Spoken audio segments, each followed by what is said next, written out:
We're here to talk about the recently announced Lumix L10 that will be releasing very soon. There's a lot of talk about it, positive remarks from a lot of the core Lumix creators unsurprisingly, but a lot of drawback too, unsurprisingly.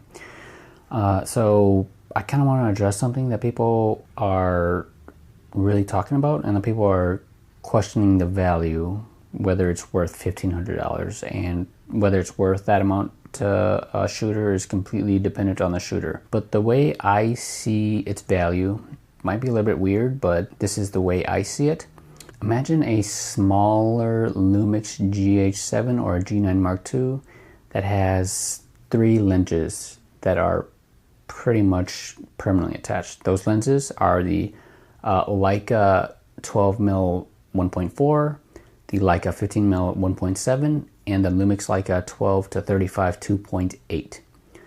So the L10 is like a small GH7 that has all 3 of those lenses permanently attached. You can swap between any 3 of those lenses at pretty much any time. It's not entirely like that, obviously, because the L10 does not have the amazing stabilization of a GH or a G9, and the primes that I mentioned, the L10 is not going to be quite as fast as those primes, but it's pretty close. It's pretty close. So that's where I see the value.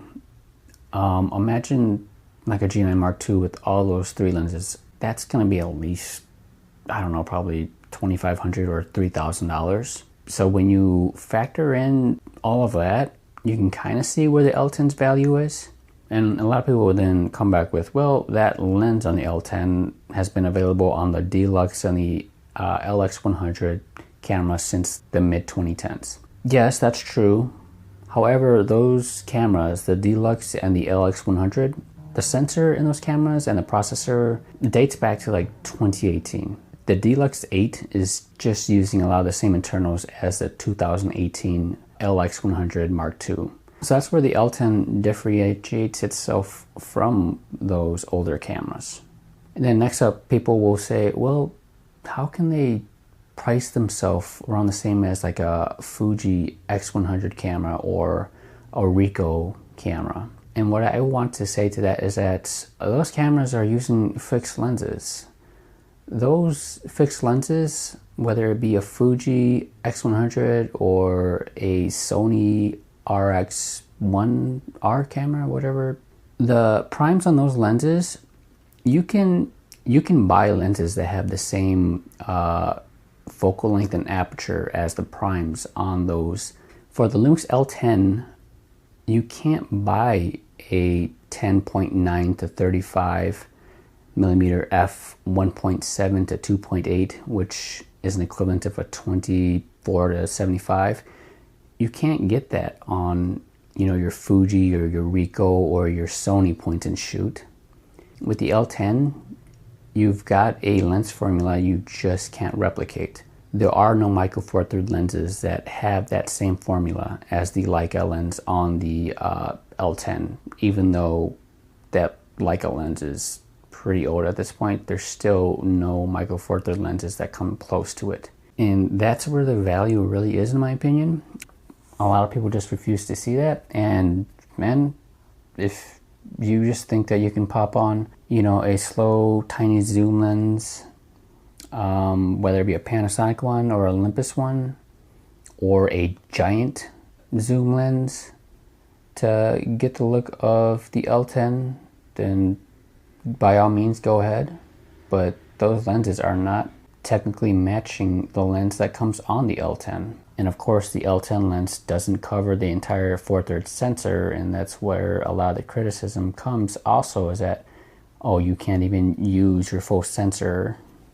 True, but if the drawback of getting that 24 to 75 f 1.7 to 2.8 lens, if the drawback of getting that lens is that I lose out on a little bit of my sensor, I'll take it. Because if you just take a small micro four thirds camera and pop on the 12 to 35 2.8, that's not pocketable either. That's you can take your tiny GM1 and put a 12 to 35 on it. It's gonna be an ugly setup.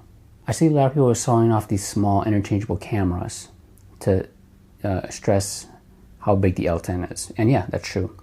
And then they put on like these tiny pancake primes to stress how much tinier their interchangeable cameras are. Okay, dude, how about you put on like any zoom lens, any somewhat fast zoom lens. You're not gonna be able to replicate what the L10 gives you in terms of just pure specs. Like, people are showing you interchangeable cameras with small pancake primes. That's not the same thing as an L10.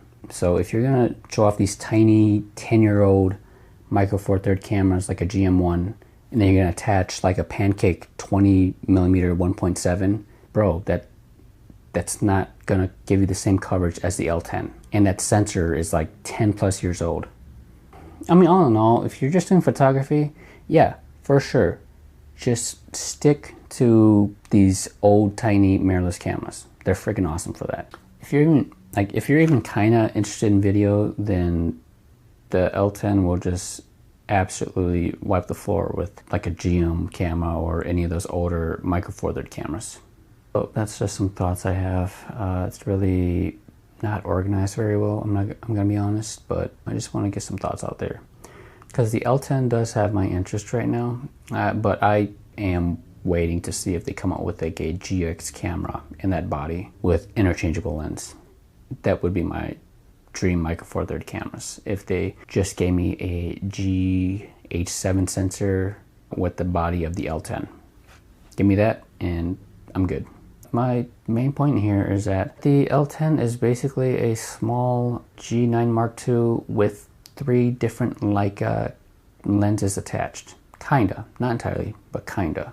If you want to disagree, by all means, go ahead. You know, leave in the comment section about how the L10 should only be $500, or that it's not really compact because you can't fit it in your skinny jeans, and it's too big for 10-year-old hands, so it's not really small.